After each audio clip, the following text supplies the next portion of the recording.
And thought we were coming in with a sop, but here we are. That is... It's a holiday. Growing up, I mean, you know, my siblings, like all others, you know, we were best friends and we were worst enemies at times, you know. It's like you have these, you know, sort of the beauty of closeness. You get to know.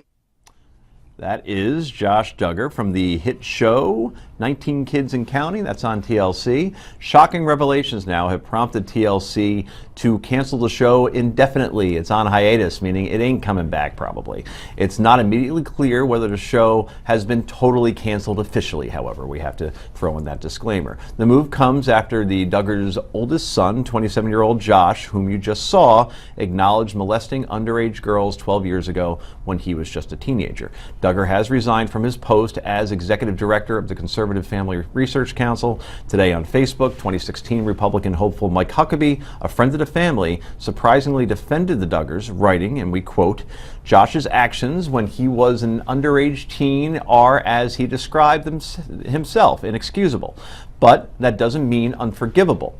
Those who have enjoyed revealing this long ago sins in order to discredit the Duggar family have actually revealed their own insensitive bloodthirst, for there was no consideration of the fact that the victims wanted this to be left in the past, and ultimately a judge had the information on file destroyed, not to protect Josh, but to protect victims." Does Mike Huckabee have a point? Is there a bloodthirst out there to knock down the Duggar family, Lisa Jandovitz? I think that there are people that are happy that this is happening. On the other hand, though, I don't think Mike Huckabee should have said anything in this case.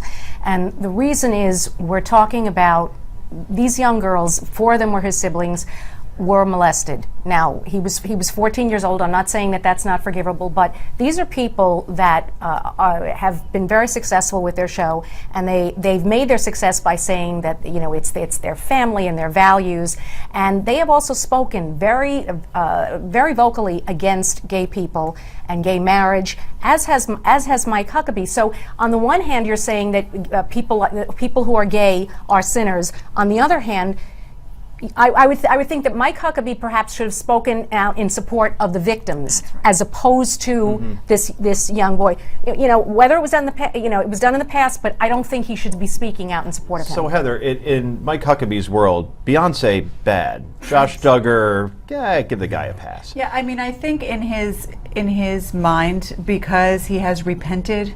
And that, you know, there is a big part of the Christian faith is forgiveness and penance and all of that. So I'm sure that that's where he's going with this. But I agree wholeheartedly with Lisa that, you know, he tried to talk about the victims and how we should be siding with the victims. But for thousands of victims out there who have gone through similar things, even the talk of this brings up a trauma, and then to have somebody just wipe it off is just not acceptable. Right. From a political perspective, and Lisa brought this up before, don't you just let sleeping dogs lie here? That even if you say it's a friend of the family and yes, he has repented and he should be forgiven, just don't say anything, because no one probably was expecting Mike Huckabee to say anything here anyway. He would have been wiser not to. I guess if you want to look at it a different way, you can say he's a stand-up guy for standing up for some friends. But I got to tell you, I am far less focused on the TV show and far more focused on the fact that this young man was the executive director of the Family Research Council.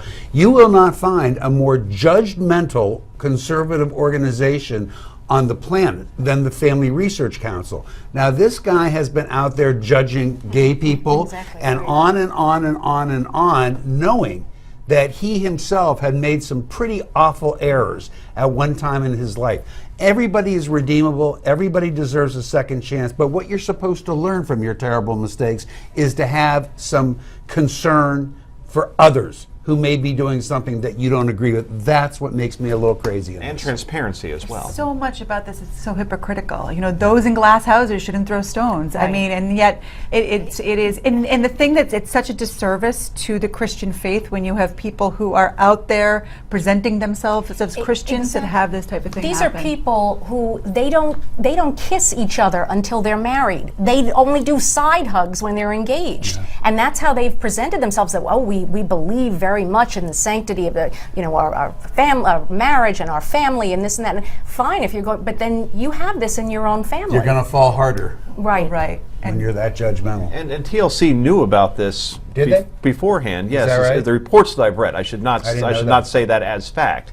But when you deal with reality shows, the problem is you're going to deal with very Reality, imperfect right. people, right? Like in Duck Dynasty or any the Kardashians. It doesn't matter what political affiliation Yeah, that Honey you are. Boo Boo had Honey Boo Boo. similar stuff. Exactly. So yeah, you get interesting people on. They're going to work cheap, and you can create your own episodes. You don't have to write anything. But this is You also have to take note, by the way, that the Family Research Council, again, the most judgmental organization you can imagine, made this guy go away the day it was revealed. How much compassion did they have for even one of their own? And before, again, he was an adult or even close to it Yeah. at 14 years old. Right. It's tricky, but if I was Huckabee, I would have just Kept quiet. kept Yeah. quiet, because now the headline is too complicated. supports child molester. Oh, good grief. Coming up next, Lisa and Heather have some potluck to serve. This is the Daily Wrap.